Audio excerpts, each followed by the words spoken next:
when you were doing the agriculture stuff, were you like the guy in Clarkson's farm who's the farm manager? Yes. Is that your role? Charlie. You're Charlie. Charlie. Cheerful Charlie. Does that make Matt Caleb? Or Yeah. Gerald?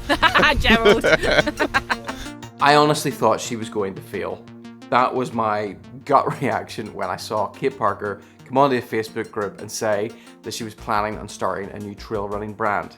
Now look, I've been self-employed for almost my entire working career, so I have a huge amount of respect for anyone that takes that step and tries to start a business. But it is tough. It is seriously tough. And I just thought, you know what? There's no way she's gonna succeed. Well, 4 years later, and Harrier has completed over 40,000 orders, and I am delighted to be wrong. And a few weeks ago, I had the pleasure of meeting up with Kate and her husband Matt in the Peak District in England, hiking one of Kate's favourite locations and finding out a little bit more about the secrets to Harrier's success. If you had any advice for anyone thinking of starting up a business, your one piece of advice. Get your numbers right. That is a very good piece of advice, and I can say that as somebody from experience who has not got his numbers right on quite a few occasions. It's not the most glamorous bit of it, but yeah, definitely the most important. What do you love about running? When did you start running? So I started running when I lived in Nottingham, and I got fed up of people driving past and beeping at me and shouting things out the window, and just didn't want to be on the roads anymore. And then just used to go out by myself on walks that I used to do. So I'd come to the Peak District with my mum when I was younger, and just got into it that way. I didn't really know what it was then, and there was no preconceptions about times or fitness or performance. There are things with running that puts pressure on you, you know, Strava, you watch other people, personal bests, and it did actually ruin it a little bit for me. And since I had Alex, had a C-section, struggled to get back into running, but I think it's reset it for me. And now I'm getting back into it with the hiking and jogging. I'm really enjoying it again. And you live in the Peak District, or you live in the Close by. Close by, yeah. so you've got an absolute runner's playground on your doorstep. Yeah, I love the peaks. I mean, I know everyone loves the lakes, but I vote for the Peak District. I think it's amazing. I'll not tell you that I'm heading to the lakes this evening. So we're out, we're doing a little bit of a run, walk, hike. Where are we going? Yeah, so this is Birchen Edge, and this is the last of the gritstone edges in the Dark Peak, and it's the smallest one. And you've got another one called Gardam's Edge, but I love it here because you don't really have any people here, and it's one of the lesser known edges rather than like Stanage and Derwent and things. So we're going to have a look at the Trig Point, go and have a look at the Trig. We've got a Nelson monument. Nelson? Nelson. Mandela? Horatio. Loves Nelson, so he's excited about that. But it's just a really nice place. Yeah. What is that up there?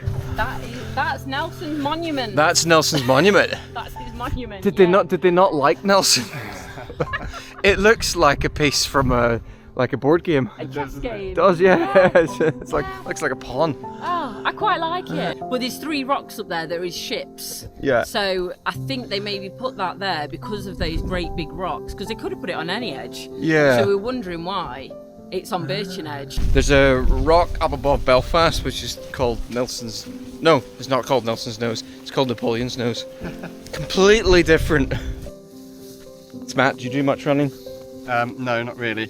The only time I'll run is if I'm chasing after a ball with a stick up and down. That counts. That counts. I'll count it. Right, up we go. Action! I've trusted Kate with my 360 camera. I don't know whether I'm going to regret this or not. We'll find out.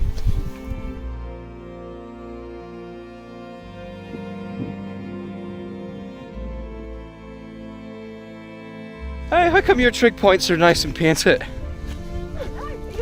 No, there's grey. We see this fancy English trig points. There we go. I can't get over this. Our trig points are grey concrete. This is fancy. Fancy. I bet you all the trig points in Ireland just to be painted, and then the English come over and stole our paint. It's probably what happens.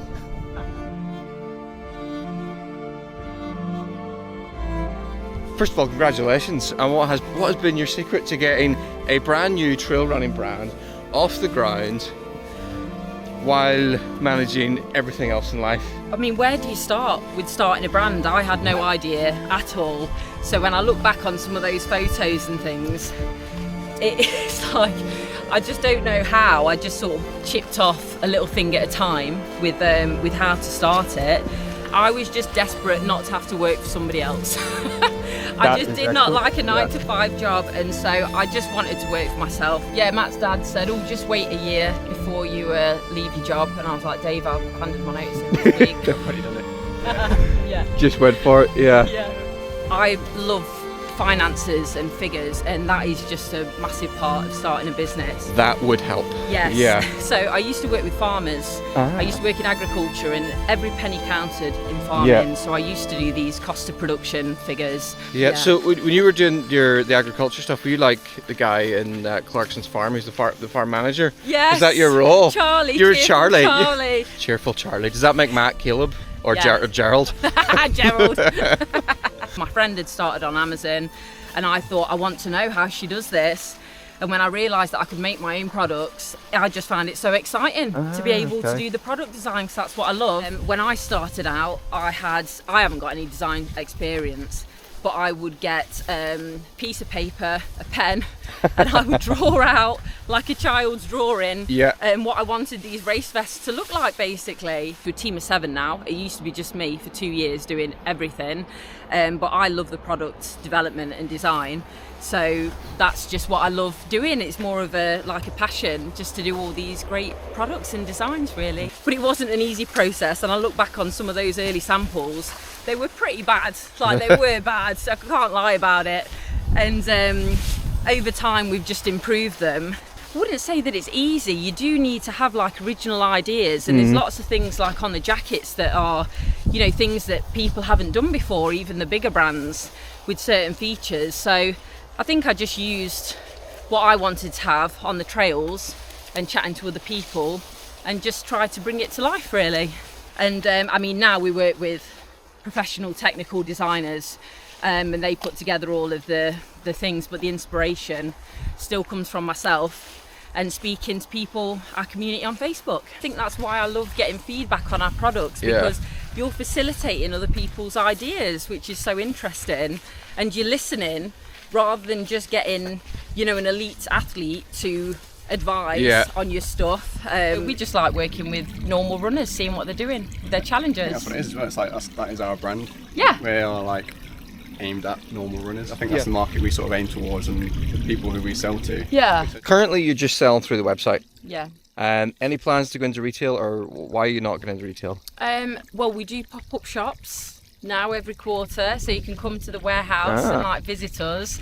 But no, because as soon as you go into retail, you have to. It's either a third of your profit's gone, or a third of the price goes up at least.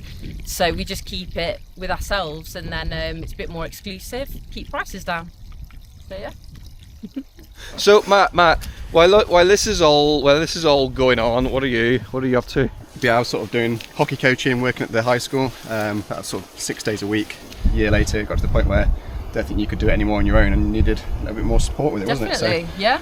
I jumped ship out of teaching and working at the high school, and Yeah, Matt's dad said, oh, just wait a year before you leave your job. And I was like, Dave, I've handed my notice in this week. I've already done it. Yeah. Yeah. Just went for it, Yeah. Sometimes it's not good to work together as a couple. Yeah. It's difficult, but actually Matt brings a lot to the team, because I'm, a bit of an introvert. I love the figures, spreadsheets and things, and Matt is the extrovert. So he just keeps team spirit going, and you've got a real support person there. So yeah, it's been good. For our relationship, we've just tried to not talk about work at home, but it's difficult. But for now, it's great for us, and we're enjoying it, and we love the people who we work with. So it's just great going into work. Definitely. So while you're doing all of this, trying to get business up and running, starting to think of employing people, any other significant life events happening on top of it all? Oh, yeah. Yeah, we had our son. So I think I had a couple of days off after having Alex. And Couple of days. Yeah. Straight back in. Yeah, it's difficult, but now I'm part-time, and it's great. Yeah. So it's that maternity time is there for when he's growing up. How long do you think it's going to be before Alex starts helping out? Oh, he already does. Does he? Yeah, packing, yeah. Get him whilst they're young. Now, when you say he helps, does he help or does he think he's helping? He just likes being pulled round in the little wheelbarrow and for a nap. I used to be a workaholic, like proper workaholic, and especially in the agricultural job, you know, driving, working at the evenings and things, and this was always about having time. It was never about the money. Just wanted time with family because it's just so valuable, and nobody ever gets on the deathbed and wishes that they'd done more emails. You work to do less, and Yes. but you have to be strict with yourself and simplify things, not be a busy fool. So that's very important for all of our staff, that nobody is overly busy or stressed, because life is more important than work. This is Nelson's Monument. Kit, tell me about Nelson's Monument. It was put up in 1810 in memory of Yeah. Horatio Nelson, and yeah, it's just a nice view for him, I guess, if he was here. Is he? He's not even buried here. It's not buried here. So 3 names written on these rocks here. Yeah. We've got Victory, Defiance, and the Royal Sovereign. So these are ships that, well, 2 of them were at the Battle of Trafalgar. I think actually all 3 were. This is turned into the History Channel. Which one did Nelson die on? This one. Victory. Not the rock, but yeah, Yeah. The So, Victory. how did they manage to turn the ships into these rocks? Well, if you mix a little bit of bicarb of soda, I think, and then Right. splash a bit of... Splash it in. Yeah. Can you climb up on them? I'd say so. Or is that disrespectful to Sir Nelson? Nah, you'd love it.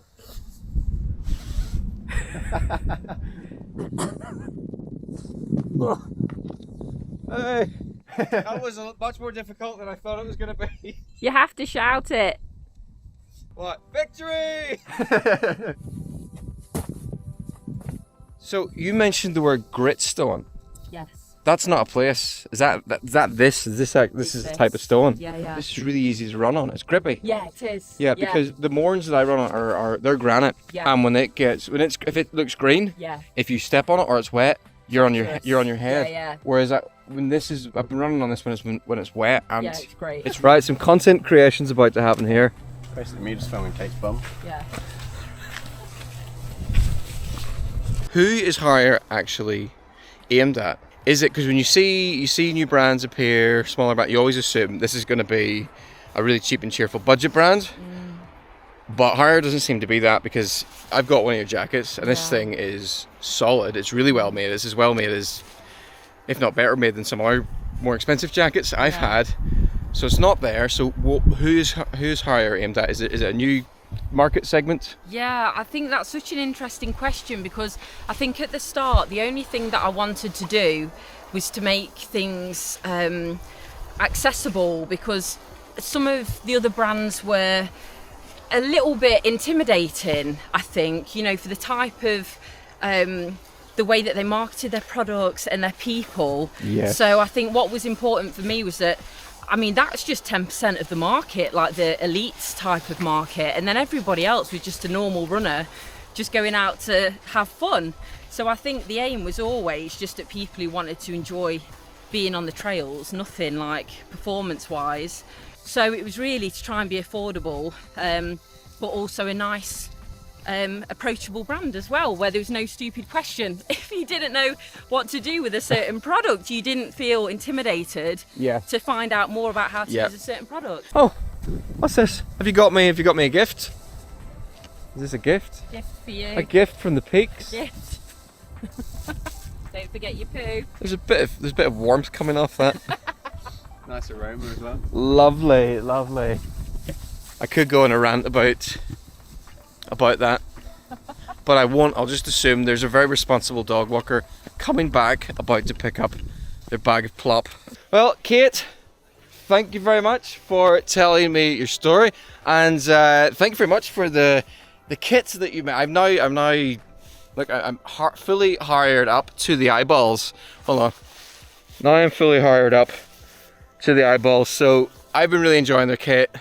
I'd recommend it. Go have a look at harrierrunfree.co.uk, and you can have a look at the products on there. Just say If you want amazing videos, best in the world, subscribe. If you would like more amazing videos on the great outdoors, please like and share Stephen's videos. Matt, right, let's get Matt's attempt at that. My attempt. If you want out of world, great editing, awesome visuals, like and subscribe Stephen's videos on YouTube. I like how you went for sort of the poser look. You got one arm on the tree. Right, let's go.